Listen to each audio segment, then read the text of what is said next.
बाकी सभी भाई बहनों को जो मैंने सबसे पहले जो संदेशा दिया था उसको एक बार फिर से रिपीट करूंगा। परमेश्वर का नारा है, जीव हमारी जाति है, मानव धर्म हमारा, हिंदू मुस्लिम सिख ईसाई धर्म नहीं कोई न्यारा।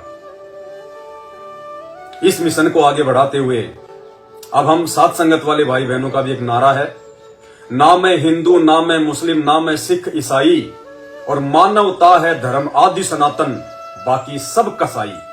अब कई लोग कहेंगे यार कसाई कैसे? तो भाई जो सत भक्ति नहीं करेगा, और सत भक्ति केवल मानव धर्म से जुड़कर ही की जा सकती है। मानव धर्म के प्रवक्ता संत रामपाल जी भगवान हैं, उनके शिष्य बने बिना, मानव धर्म को अपना धर्म बनाए बिना आप जी एक धर्मी इंसान नहीं हो सकते। ना चाहते हुए भी आपसे पाप होंगे, और पाप चाहे वो कसाई करे, पाप चाहे कोई किसान करे, पाप चाहे कोई आम व्यक्ति करे, वो पाप है, वो कसाई की श्रेणी में है।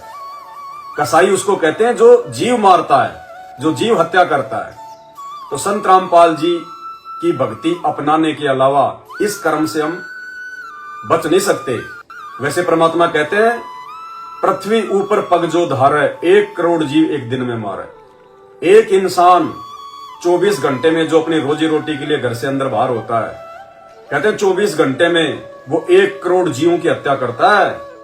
कोई अपनी गाड़ी से जा रहा है, कितने सूक्ष्म जीव मर रहे हैं, कीट पतंग मर रहे हैं। कोई पैदल जा रहा है, कितने सूक्ष्म जीव मर रहे हैं। 1 करोड़ जीवों की हत्या रोज इंसान करता है, कितना पाप का भागी बन रहा है। अब वो हत्या तो आप और हमसे भी हो रही है, लेकिन आप और हम मानव धर्मियों को गुरुदेव भगवान ने वो मंत्र दे रखा है। जैसे 2 व्यक्ति फैक्ट्री में काम करते हैं, एक तो दोनों की ड्रेसें गंदी होंगी, जाहिर सी बात है। अगर कोई मजदूरी कर रहा है और उन दोनों को यदि एक ड्रेस ही पहना रखी है सेम, तो काम करते समय कपड़ा तो दोनों का मैला होगा। लेकिन एक व्यक्ति के पास में साबुन है और एक के पास में साबुन नहीं है, तो जिसके पास साबुन है वो अपने मैले कपड़े को शाम को घर पे आके धो के सुखा के फिर सुबह पहन के चला जाएगा, यानी उसने अपना मैल साफ कर लिया, उसके पास साबुन है। तो इसी प्रकार हम मानव धर्मी भक्तों के पास सतगुरु रामपाल जी भगवान ने सतनाम रूपी साबुन दे रखा है, 5 यज्ञ रूपी जो है साबुन दिया हुआ है। हमारे को वो सत्संग रूपी मन का और आत्मा का मैल छुड़ाने का साबुन दिया हुआ है, साथ संगति रूपी साबुन दिया हुआ है। तो भाई और बहनों, हमने अब अपने नाम से पहले मानव धर्मी शब्द का यूज करना है और एक नई मिसाइल जो है वो कायम करनी है, सभी तक ये संदेशा पहुंचाना है। अब जैसे ही कुछ भाई बहनों ने 1-2 दिन में अपनी फेसबुक पेज पर या आईडी पर मानव धर्मी लिखना शुरू किया है, आप कमेंट्स में जाके देखिए, जगत वाले कह रहे हैं कि ये मानव धर्मी क्या होता है, इसकी थोड़ी व्याख्या करो। हमने तो ये पहली बार सुना है मानव धर्मी, हिंदू मुस्लिम सिख ईसाई तो सुना, लेकिन मानव धर्मी नहीं सुना। तो मानव धर्मी कौन है, क्या है, अब हम उनको समझा रहे हैं। मानव धर्मी के क्या गुण है, क्या नियम है, क्या लक्षण है, मानव धर्म क्या है, ये इस वीडियो के शुरुआत में अच्छे से बता दिया गया है। तो भाई और बहनों, हमने परमात्मा प्रसन्न करना है। और एक चीज विशेष तौर से ध्यान रखना, विशेष तौर से साथ संगत से जुड़े हुए भाई बहन, आप और हमें परमात्मा ने समझदार बना दिया, और समझदार बच्चे को विशेष सावधानी बरत के चलना पड़ता है। ये काल क्या करेगा, इस समय भयंकर सूक्ष्म चाल चलेगा इस कलयुग की पिछली पीढ़ी में। इस काल को पता है कि संत रामपाल जी से ये मूल ज्ञान लेने के बाद उनके भगत जगत वालों के बहकावे में नहीं आएंगे। अगर उनके भक्तों की मर्यादा तुड़वानी है तो उनके भक्तों के बीच में जाके, बीच में घुस के ही तुड़वाई जा सकती है। तो 8 साल से तो उस काल ने गुरुदेव भगवान के उस कलयुगी परिवार सतलोक आश्रम मैनेजमेंट हरियाणा को, उनके रिश्तेदारों को, कोऑर्डिनेटरों को निमित्त बना रखा है। सबकी मर्यादा उन्होंने छिन्न भिन्न करवा रखी है। अब वो कोशिश करेगा साध संगति से बढ़ते हुए इस मार्ग को अवरुद्ध कराने की, और वो उन लोगों को निमित्त बनाएगा जो लोग साध संगति से जुड़ने के बावजूद भी गुरु को भगवान नहीं मान पाए, हृदय से जो पतिव्रता पद पे नहीं रह पाए, नहीं टिक पाए, ऐसे आत्माओं को निमित्त बनाएगा। और हमारे से परमात्मा हमारे भाव, श्रद्धा, इन चीजों को बढ़ावा देने के लिए जो हमने अपने गुरु को भगवान मान लिया, घर को आश्रम बना लिया और ज्ञान को आधार बना लिया, और घर घर में परमात्मा के दरबार लग रहे, घर घर में परमात्मा जी के मंदिर बन रहे हैं। मंदिर यानी आश्रम, आश्रम मंदिर इनका मतलब होता है साफ सफाई, शुद्धता, विधि विधान से सारा काम। तो जैसे हम भाई बहनों ने बेड वगैरह लगाए हैं, परमात्मा जी के लिए सोफे पे लगाए हैं, तो काल उन भगत भाई बहनों के अंदर कुप्रेरणा करना शुरू करेगा जो सात संगत से जुड़े हुए थे, लेकिन सात संगति से जुड़ने के बाद भी ज्ञान को आधार नहीं बना पाए, गुरु को भगवान नहीं बना पाए। दो नाव की सवारी, तो उनको निमित्त बना के वो खुसर फुसर करवाएगा कि तुमने क्या पाखंड शुरू कर दिया, क्या ड्रामा कर दिया, ये पवन दास ये पहले तो ठीक था, अब इसने खुद ही ड्रामा शुरू कर दिया। नालायको, जिसने इतना भी बोल दिया ना, ये बेड के लिए, परमात्मा जी के आए हुए सोफे के लिए, उनके लिए आई हुई हर वस्तु के लिए, या जब हम उनकी ये चरण सेवा करते हैं, अगर किसी ने मन में भी सोच लिया ना कि ये ड्रामा हो रहा है, ये पाखंड हो रहा है, उसी समय भक्ति मर्यादाओं से नीचे गिरा देगा काल। उसी समय हमें पता है हम ड्रामा कर रहे हैं, हम क्या कर रहे हैं। आप एक बात बताइए, गुरुजी आपसे कहें कि बेटा अगले सप्ताह मैं तेरे घर पे आ रहा हूं, आप क्या करोगे? ऐसे सतगुरु की पहचान होने के बाद आप क्या करोगे जब आपको पता चल जाए कि अगले सप्ताह गुरुजी मेरे घर पे आ रहे हैं? क्या करोगे आप? गुरुजी को अपने बेड पे सुलाओगे, उस बेड पे, उन कपड़ों पे जिन पे आपने दिन रात भोग विलास किया है, गंदा किया उनको, उस चेयर पे बैठाओगे गुरुदेव को जिस पे आप जी बैठे हैं। गैस निकाल चुके आप जी उन पे कितनी बार, बच्चा उन पे पेशाब कर चुका उन पे कितनी बार, जगत वाले उन पे बैठ चुके उन पे कितनी बार। उन चीजों के लिए आप अपने परमात्मा को दोगे, आप उनके लिए मतलब यूज करोगे। क्या करोगे? उन बर्तनों में खाना खिलाओगे जिन बर्तनों में आप खा रहे हो, उसी सिंक में डाल देते हो, वही हाथ धो रहे हो, वही तुम थूक रहे हो। उन बर्तनों में आप अपने गुरु को भोजन कराओगे, या वो बेडशीट बिछाओगे जिस बेडशीट पे आप सोते हो। क्या करोगे आप? यदि आपकी आर्थिक स्थिति अच्छी है और आपको ज्ञान है, और ये कलयुग की बिचली पीढ़ी है, भिखारी कोई नहीं है, गरीब कोई नहीं है, और संत रामपाल जी का भगत तो गरीब हो ही नहीं सकता। क्या करोगे?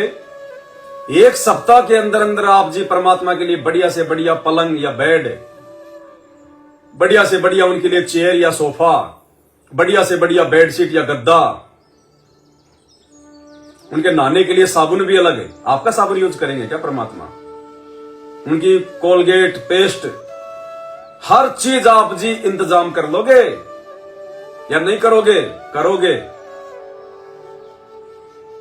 फर्क इतना है, तुम ये सोचकर करोगे कि गुरुजी अगले सप्ताह मेरे घर पे आएंगे, और हम ये सोचकर कर चुके हैं और कर रहे हैं कि गुरुजी हमारे घर पर ही विराजमान है, गुरुजी हमारे घर पर ही ऑलरेडी है, गुरुजी हमारे साथ में हैं। बस इतना फर्क है। तुम गुरु को भगवान मान नहीं रहे, हम गुरु को भगवान मान चुके हैं। इतना फर्क है। और उस समय फिर यदि आपको कोई कहे यार तू तो नया बेड लेके आ रहा है, नई बेडशीट ले आया, नया तू तो गद्दा ले आया, क्या करेगा? और आप कहो कि भाई मेरे गुरुजी आ रहे हैं अगले सप्ताह मेरे घर पे, वो कहेगा रे मूर्ख आदमी, क्यों पाखंड कर रहा है, क्यों ड्रामा कर रहा है? तो गुरुजी आ रहा तो कोई हाथी थोड़ी आ रहा है। बैठा देना अपने घर की खाट पे, बेडशीट झड़का के या धो धा के बिछा दे, नया लाने की क्या जरूरत है? तेरे गुरुजी तो अगले दिन निकल जाएंगे तेरे घर से, फिर क्या करेगा उसका? तूने तो पैसा बर्बाद कर दिया, 20-30 हजार रुपये तूने बर्बाद कर दिए एक दिन में। तेरे गुरुजी कौन से रोज ही तेरे घर पे बैठे रहेंगे? तो मेरे भाइयों, आप उसकी बात मानोगे? उस अज्ञानी की, उस मूर्ख की, जिसको पता ही नहीं गुरु और शिष्य के नाते का, उनके बीच के प्रेम का? मानोगे आप उनकी बात? हरगिज नहीं मानोगे, चाहे 1 लाख रुपया क्यों ना आपको खर्च करना पड़ जाए। अपने गुरुजी के लिए दिलो जान से बढ़िया चीज लाओगे।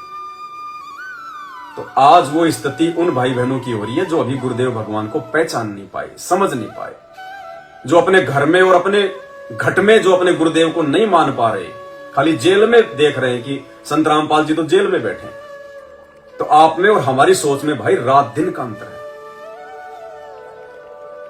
तीसरी बात, अगर हिसार जेल से जहां हमारे गुरुदेव भगवान बैठे हुए हैं, यदि जेल मैन्युअल के अनुसार यदि ऐसा कोई नियम हो जाए, ऐसी कोई छूट वहां पे रहने वालों को मिल जाए और जेल की तरफ से ये अखबार में आ जाए कि साहब आज के बाद में इस जेल में जितने भी लोग रहते हैं उनके परिवार वाले उनके लिए चाहे तो कोई भी वस्तु जेल में भेज सकते हैं, उनको उपलब्ध करवाई जाएगी, चाहे बेड, चाहे पलंग, चाहे कूलर, चाहे मोबाइल, चाहे जो मर्जी। अब मुझे संत रामपाल जी के भगत बता दीजिए, उनके परिवार वाले बता दीजिए। भगवान तो आप लोग नहीं मानते उनको, लेकिन कम से कम जो लाभ आपको मिले हैं परमात्मा से, उस आधार से, एक इंसानियत के आधार से आप लोग अपने गुरुजी के लिए उस जेल में बढ़िया से बढ़िया बेड या पलंग, कूलर और सारी चीजें, मोबाइल अच्छे से अच्छा आप अपने गुरुजी के लिए उपलब्ध करवाओगे या नहीं? या छूट मिलने के बाद भी ऐसे ही गुरुजी को सीमेंट वाले बेड पे सोने दोगे? बताइए। आप कहोगे नहीं जी, हम तो लाखों भगत हैं उनके, एक भगत अगर 1-1 रुपया देगा तो कम से कम 20-30 लाख भगत हैं, हम तो गुरुजी के लिए बढ़िया से बढ़िया चीज जेल में भेजेंगे। तो भाई हमने अपने गुरुजी को अपने घर पर ही मान रखा है। घट ही में गंगा, घट ही में जमुना, घट ही में है जगदीश सतगुरु तारेंगे। और परमात्मा कहते मोकू कहां ढूंढे रे बंदे, मैं तो तेरे पास में। तो ये फर्क ज्ञान और अज्ञान का है। तुम लोग अभी अज्ञानता में जी रहे हो, हमें परमेश्वर ने साथ संगति से जोड़ के आगे का ज्ञान दे दिया। हम आश्रमों में धक्के नहीं खाते, हम अपने गुरुदेव भगवान और उनकी भक्ति के लिए किसी की चापलूसी नहीं करते, हम केवल अपने गुरुदेव की चापलूसी करते हैं। कल को जब गुरुजी आएंगे तो दौड़ के जाएंगे, ना कोई रोक पाएगा। और जब तक गुरुजी हिसार जेल में हैं, तब तक हम अपने घर को ही अपना आश्रम बनाएंगे, अपना मंदिर बनाएंगे। और बना रहे हैं, बना लिया, और रोज परमेश्वर को भोग लगा रहे हैं। उनका बचा खुचा वो अमृत प्रसाद खाकर अपने पाप कर्मों का नाश कर रहे हैं। और ये सभी प्रक्रियाएं जो आप साथ संगत वालों के घरों में देख रहे हो, ये मजबूरन आप लोगों को अपनानी पड़ेंगी, मजबूरन। नोट कर लेना, परमात्मा धरती पे है, ज्ञान आधार की भक्ति है, धक्के नहीं खाने देगा परमात्मा अपने बच्चों को आश्रमों में। घर घर आश्रम बना के चला जाएगा परमात्मा, घर घर। आश्रमों में तो पाखंड शुरू हो जाता है, पाखंड। ये हजारों साल भक्ति मार्ग इसी प्रकार चलेगा। आश्रमों के भरोसे भक्ति मार्ग नहीं चलता। 650 साल पहले कबीर परमात्मा गए तो कौन सा आश्रम खोल के गए थे, कौन सा मैनेजमेंट बना के गए थे? उनकी शक्ति से, उनके वचन से वो 12 पंथ चल रहे हैं। तो परमेश्वर अपने बच्चों को अपने रंग में, अपने तत्व ज्ञान में इतना रंग देंगे कि काल को अपना अज्ञान, पाखंड और षड्यंत्र फैलाने के लिए सुई के नोक जितनी जगह भी नहीं मिलेगी। और ये शुरुआत परमात्मा साथ संगति से करवा रहे हैं, साथ संगति से। हम गुरुदेव के उस परिवार के मजदूर नहीं हैं, हम अपने गुरुदेव भगवान के मजदूर हैं। हमें भक्ति करनी है, मर्यादा बचानी है। उन आश्रमों में जाके सीमेंट के कट्टे नहीं उठाने, दुनिया का बोझ नहीं उठाना हमने। जब घर घर आश्रम बना दिए परमात्मा ने, तो हमें फर्जी आश्रमों की क्या आवश्यकता है? जब परमेश्वर आएंगे, जहां आएंगे, उनके दर्शनों के लिए हम जाया करेंगे। बाकी भक्ति तो अपने घर में रह के करनी है हमने। ये सोशल मीडिया किस लिए दिया परमात्मा ने? ये टीवी चैनल, परमात्मा बार बार सत्संगों में क्या कहते हैं कि एक समय ऐसा आएगा पुण्यात्माओं, ये टीवी चैनल वाले लाइन में लग के ये हमसे भिखारियों की तरह भीख मांगा करेंगे, जी हमें आपके सत्संग दे दो ये चलाने के लिए, हमें आप जी जो है ये परमिशन दे दो कि हम आपके ये सत्संग चलाएं। क्योंकि दुनिया और कुछ देखेगी नहीं सिवाय इनके सत्संगों के। तो आश्रमों में जाके सत्संग सुनने के धक्के खाने की जरूरत क्या है? हम सब भाई बहनों को भगवान ने सेवा दे दी अपने अपने घर पे। परमात्मा जी के लिए बेड लगा दिए, उनकी चरण सेवा करते हैं, मालिक के लिए सारी जो की व्यवस्था जो है वो की हुई है। हमें यही सेवा दे दी परमात्मा ने। परमेश्वर को भोग लगा रहे हैं, वो सेवा मिल गई। बाद में हम उन बर्तनों को धो रहे हैं, वो सेवा मिल गई। ये बेड लगा दिया, सप्ताह में हम इसकी बेडशीट को जो मिल की चेंज कर रहे हैं, ये परमात्मा ने सेवा दे दी। दरबार की साफ सफाई की हमारे को सेवा दे दी परमात्मा ने। कोई भगत भाई बहन हमारे घर पे आ जाए, उसको भंडारा करवाते हैं, मिल के मालिक की महिमा गाते हैं, ये सेवा दे दी भगवान ने। और क्या सेवा चाहिए? मजदूरी नहीं देता भगवान अपने बच्चे को। सेठ कभी अपने बच्चों से मजदूरी नहीं करवाता, मजदूरी तो काल करवाता है, मर्यादा तोड़वा के। और सतलोक आश्रम मैनेजमेंट हरियाणा से जुड़ी हुई तमाम आत्माओं की मर्यादाएं छिन्न भिन्न है। नतीजा वो भोग भी रहे हैं, आए दिन अकाल मौत। आश्रमों में भी कितने लोग मर गए काम करते करते। वो धनाना आश्रम में 3 की तो सूचना आ गई बड़ी मुश्किल से। कोई भगत भाई वहां गया हुआ था सेवा के लिए, उसने देखा अरे कौन सा भगवान बैठा है इस आश्रम में। सेवा करते करते भक्तों की ट्रैक्टर और ट्रॉली के नीचे दब के मिट्टी के नीचे अकाल मृत्यु होगी 3 की। वो वहां से छोड़ छाड़ के बाकी आ गया। ना जाने कितने मरे होंगे, लेकिन ये बताते नहीं है। इन आश्रमों में आते जाते समय कितने लोग मरते हैं एक्सीडेंट में। क्यों भाई? इसलिए क्योंकि जो सत्संग हमारे घर में है, जो सत्संग हमारे मोबाइल में, जो सत्संग टीवी पे आते हैं, अरे उन्हीं सत्संगों को सुनने के लिए आप 500-500 किलोमीटर दौड़ के जा रहे हो, अपना समय और पैसा बर्बाद कर रहे हो। ये मूर्खता नहीं तो और क्या है? घर बैठे भगवान तुम्हें भोजन दे रहा है और तुम भिखारी बन के कहीं और जाके मांग मांग के खा रहे हो। ये मूर्खता नहीं तो और क्या है? तो जब तक मूर्खता करोगे, परेशान रहोगे, दुखी रहोगे। परमात्मा कोई सहायता नहीं करेगा। काल के साथ उनका एग्रीमेंट, उनका वचन है, वो अपना वचन नहीं तोड़ेगा। काल ने कहा था परमात्मा आप केवल अपना ज्ञान देना, जो आपके ज्ञान में रह के, आपके वचन में रह के, आपकी बात मान के भक्ति करे वो आपका, आप उसके सहायता करना, और जो मेरे अज्ञान में रहे उसको आप बाई फोर्स कुछ मत करना। तो मालिक ने कहा कि ऐसे मूर्खों का मैं क्या करूंगा, वो तो मरने के लायक है। तो भाई परमात्मा एग्रीमेंट में है, ध्यान रखना। कई लोग कहते हैं चमत्कार क्यों नहीं करते तुम्हारे गुरुजी, चमत्कार क्यों नहीं करते? भैया काल के साथ एग्रीमेंट है, इसलिए नहीं करते। और बाकी चमत्कार करने में इन्होंने कोई कमी नहीं छोड़ी। जितने कैंसर के रोगी आज तक एम्स ने ठीक नहीं किए, उतने 27 साल में संत रामपाल जी ने स्वस्थ कर दिए। ये दुनिया भर के देवी देवता साधु संत महात्मा एक मुर्दे को जिंदा नहीं कर सके। संत रामपाल जी ने सैकड़ों नहीं हजारों की उम्र बढ़ाई हुई है। ये परमेश्वर है धरती पर। इनके सत्संग सुन के आप इनके बारे में जान सकते हैं। बाकी दूर बैठ के कितना मजाक बना लो, कोई बड़ी बात नहीं है। कल को शरीर छूटने के बाद गधे कुत्ते बनोगे, गलियों में बैठोगे, नंगे बैठोगे, दुनिया के लिए फिर तुम मजाक बनोगे। तो भाई और बहनों, हमने हर हाल में ज्ञान को आधार बना के चलना है। ये आने वाले समय में ये घर घर आश्रम बन जाएंगे। ये परमेश्वर जी की सतलोक जाने के बाद की जो प्रक्रिया है, ये परमात्मा पहले से ही शुरू कर रहा है। अरे बारात के आने के बाद में लड्डू नहीं बनते, पहले बन जाते हैं। तो इसी प्रकार परमात्मा सतलोक जाने के बाद जो व्यवस्था, जो प्रक्रिया सेट करके जाएंगे ज्ञान आधार से, ताकि काल को पाखंड और अज्ञान फैलाने की जगह ना मिले, वो पहले परमात्मा ने सात संगति को निमित्त बना के सत्संगों के माध्यम से घर घर में शुरू करवा दी। तो भैया परमात्मा की व्यवस्था का तो काल विरोध करवाएगा। इस ज्ञान में तो अज्ञान वो फैलाता है, लेकिन अब की बार उसका रायता नहीं फैलेगा। वो तो हर बार मारता है झटके। 8 साल से पता नहीं कितनी बार सात संगतियों में कितने आए कितने गए, आंधी की तरह आते हैं, तूफान की तरह जाते हैं। क्योंकि यहाँ पे तो मर्यादा निभानी पड़ती है, यहाँ तो गुरु वचन पे चलना पड़ता है। यहाँ मौज मस्ती के लिए जगह नहीं है, रिश्तेदारियों के लिए जगह नहीं है, बाहर के खाने पीने के लिए जगह नहीं है। यहाँ पे भक्ति है, भक्ति मर्यादा, और वो उन काल प्रेरित लोगों को अच्छी नहीं लगती। उनसे रिश्तेदारियां छूट नहीं रही, यार दोस्तियां छूट नहीं रही। तो वो लोग फिर क्या है कि सात संगत से जुड़ के भी सात संगति से भाग जाते हैं, और फिर 2, 4, 5, 10 जो उनके जैसे होते हैं उनके साथ मिलकर बकवाद कर देते हैं। तो वो करते रहेंगे बकवाद करने वाले। हमने तो परमेश्वर के ज्ञान को आधार बना के, अपने गुरु को भगवान बना के, घर को आश्रम बना के भक्ति करनी है। ये परमात्मा, इसका नाम जगत गुरु है, घर का गुरु नहीं है।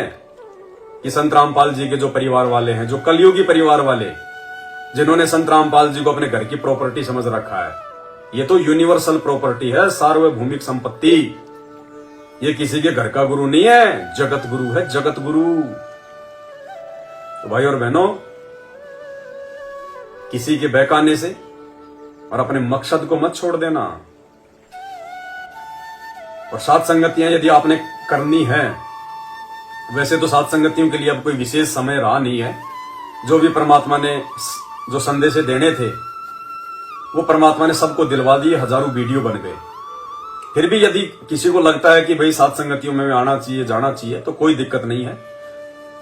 परमात्मा ने दास के माध्यम से जो नियम जो बतवाए थे कि जिस घर में काम वासना ना हो, रजोगुण ना हो, जिसका पूरा परिवार उपदेशी हो, जो मर्यादा में हो, जिस घर में भक्ति भाव हो, उसी घर में आप जी सात संगति रखवा सकते हैं, जा सकते हैं, 10, 20, 50 भाई इकट्ठे हो सकते हैं। और यदि आपको कोई कहता है कि भगत जी मेरे घर पे सात संगति है, तो भाई पहले इंक्वायरी कर लेना। भगत जी शादीशुदा हो तो इस काम वासना से दूर हो क्या?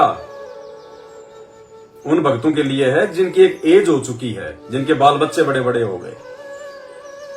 तो पहले कंफर्म कर लेना कि भगत जी आप जी रजोगुण से दूर हो या नहीं हो, पूरा परिवार उपदेशी है कि नहीं है। कल को हम आ जाएं यहाँ पे, आपकी माता लेके लकड़ी खड़ी हो जाए, आपका भाई खड़ा हो जाए, ये क्या चला दिया, ये तुम क्या गा रहे हो। पूरा परिवार उपदेशी होने का मतलब है हम परमात्मा की खुल के महिमा कर सकें।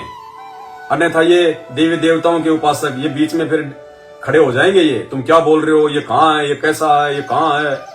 तो फिर हम तो आए महिमा करने, हम किसी का ज्ञान प्रचार करने थोड़ी जा रहे हैं। ज्ञान प्रचार तो वो कर रहे हैं जो कर रहे हैं वो, हमने तो महिमा करनी है परमात्मा की।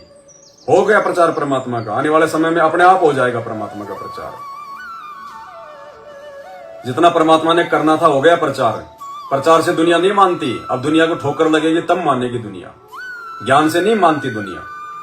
तो हम तो महिमा करने जाते हैं भगवान की, और महिमा में कोई आपत्ति आ जाए फिर क्या फायदा, फिर वहां जाके साथ संगति करने का। कोई भोजन करने थोड़ी जा रहे हैं, भोग लगाने थोड़ी जा रहे हैं, वो तो हम अपने घर पे भी खाते हैं, वहां भी भोग लगाते हैं। तो ऐसा कोई भगत भाई बहन हो तो आप जी वहां जा सकते हो सोच समझ के। देखो दास तो अब नहीं जाएगा किसी भी साथ संगति में कहीं भी, ये तो आप लोगों के लिए, यदि आप लोग जाना चाहते हो तो आपकी मर्जी है। बाकी दास तो अपना परमात्मा ने सेवा दे रखी है, बाकी दास लाइव आता रहता है, ये भी तो साथ संगति है। और जिस जगह दास नहीं जाता है भाई वो साथ संगति भी नहीं होती है, क्योंकि वहां कोई ज्ञान चर्चा तो होती है नहीं, भक्तों को कोई नई बातें कोई बताता नहीं है, खा लेते हैं, पी लेते हैं, 2-4 परमात्मा के शब्द गा लेते हैं, बाद में सो जाते हैं। तो वो कोई साथ संगति थोड़ी है। साथ संगति का मतलब है पूरी रात एक एक सेकंड परमात्मा की चर्चा, महिमा, कुछ नया सीखने को मिले। तो उसके लिए दास लाइव आ ही रहा है। ये सोशल मीडिया इसलिए तो दी है भगवान ने, तो हमने इसका यूज करना, इसका फायदा उठाना है। अगर सोशल मीडिया ना होती तो आश्रम चलते परमात्मा के 1000 वर्ष तक। लेकिन भाई ये परमात्मा ने ये आश्रम दे दिए, ये टीवी चैनल, ये यूट्यूब, फेसबुक, ये आश्रम ही तो है, ये सोशल मीडिया ही तो है। ना आपका खर्चा लग रहा, ना मेरा खर्चा लग रहा, ना आपको भागना पड़ा, ना मुझे कहीं भागना पड़ा, और घर बैठे बैठे हजारों भाई ज्ञान चर्चा हो रही है परमात्मा की, लाइव के माध्यम से सबके घर में जा रहा है, अपने घर में आराम से खा पी के बैठ के सुन रहे हैं। तो ये भगवान ने किस लिए दी? ये साथ संगति के लिए, ये प्रचार प्रसार के लिए। अब आश्रमों में जाओगे, कोई 500 किलोमीटर से, कोई 50 किलोमीटर से, कितना पैसा बर्बाद होगा, कितना समय बर्बाद होगा, आने जाने में तुम मर जाओ उसका कोई भरोसा नहीं है, कौन मर्यादा में कौन नहीं है। तो जब गुरुजी ने जितना प्रचार प्रसार आश्रमों के माध्यम से करना था, उन्होंने अपना खुद का आश्रम खोल के 27 साल से किया, लेकिन अब वो आश्रम सरकार के कब्जे में है, वो बरवाला आश्रम। और अब जब गुरुजी आएंगे तो आश्रम नहीं खुलेंगे, एक जगह रहेंगे परमात्मा, और वो व्यवस्था करेगी भारत सरकार। क्योंकि उस समय जब गुरुजी आएंगे तो सामान्य तरीके से नहीं आएंगे, कोई जमानत करवा के नहीं आएंगे, ये अपनी मर्जी से बैठे हुए हैं। ये किसी जज के भरोसे थोड़ी बैठे हुए हैं, ये तो जजों का जज है। अरे गुरु ही वकील है और गुरु ही जज, और जिसके हाथ में है काल की नबज। इस काल का रिमोट भी संत रामपाल जी के हाथ में है, किस ब्रह्मांड के भगवान का। ये यहाँ के जज कौन सी बड़ी चीज है? ये तो अपनी मर्जी से बैठा हुआ झाड़ा ले रहा है, परीक्षा ले रहा है। आप और हमारी 27 साल से ज्ञान देके, थोड़ा सा झटका देके कि देखता हूं मेरा कौन है और काल का कौन है। जो मेरा होगा मेरी मर्यादा में रहेगा, मेरे ज्ञान आधार से चलेगा, गुरु को भगवान मानेगा। जो काल का होगा वो दुनिया की मजदूरी करेगा, राजनीतियां करेगा, रक्तदान, देहदान, रैली, धरने, प्रदर्शन, उलझा रहेगा। इस प्रकार से भाई और बहनों, अब आश्रमों की आगे कोई आवश्यकता नहीं पड़ेगी। अब तो बड़े बड़े नेता लोग गुरु जी के आगे हाथ जोड़ के रहा करेंगे जब परमात्मा आएंगे। और आएंगे उस समय जब ये संसार की परिस्थितियां बिल्कुल उल्टी हो जाएंगे, छिन्न भिन्न। मजबूरन इन नेताओं को पैर पकड़ के लेके आने पड़ेगा संत रामपाल जी को। इनके अलावा कोई बचाव का दूसरा रास्ता दिखाई नहीं देगा धरती पर। सब फेल हो जाएंगे। ये साधु संत महात्मा पैसा नेता राजनेता बड़े बड़े लोग ये देवी देवता सब फेल हो जाएंगे। सिर्फ संत रामपाल जी, और ऐसा ही होना है। तो आज के वीडियो में केवल इतना ही। बाकी समय समय पर परमेश्वर के आशीर्वाद से दास आप जियों के सामने सेवा में हाजिर होता रहेगा। बंदी छोड़ सतगुरु रामपाल जी भगवान की जय हो।